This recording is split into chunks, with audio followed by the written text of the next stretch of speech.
আজ আমি 2 কিলো মটরশুঁটি কিনে নিয়ে এসেছি।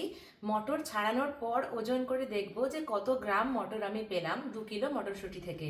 তারপর আমি দর হিসেব করে দেখব যে বাজারে মটরশুঁটির যা দাম আর একটা প্যাকেট ফ্রোজেন মটরের যা দাম, সেই দামের মধ্যে কত তফাৎ। আমি দুটো প্যাকেটে আলাদা আলাদা করে মটরশুঁটিকে প্যাক করে এনেছি। একটার ওজন হয়েছে 1 কিলো 64 গ্রাম মতো, আর একটা হয়েছে 788 গ্রাম মতো। আমাদের এখানে সবজির দাম একটু বেশি। আমি 1 কিলো মটরশুঁটি কিনেছি 60 টাকা দিয়ে, এবং পুরো 2 কেজি নেই। আপনারা দেখতেই পেয়েছেন 1 কিলো 850 গ্রাম মতো আছে টোটাল।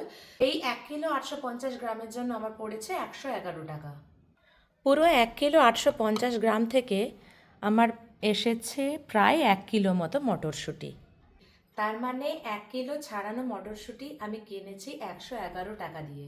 যদি আপনারা বিগ বাস্কেট বা অ্যামাজন বা এরকম কোনো ওয়েবসাইটে যান, তাহলে দেখতে পাবেন 500 গ্রাম ছাড়ানো মটরশুঁটির দাম প্রায় 110-120 টাকার কাছে। তার মানে 1 কিলো মটরশুঁটির দাম 220, 230, 240 এর কাছাকাছি। তার মানে প্রায় অর্ধেক দামে বাজার থেকে ছাড়ানো মটরশুঁটি আমি পেয়েছি। তবে 45 মিনিট ধরে আমি যে পরিশ্রমটা করেছি, সেটা যারা করেন তাদেরও কিছু প্রাপ্য। তার সাথে ম্যানুফ্যাকচারিং কস্ট তো থাকেই। তবুও কষ্ট করে হাতে করে নেওয়া কাজে প্রফিট তো একটু থাকবেই।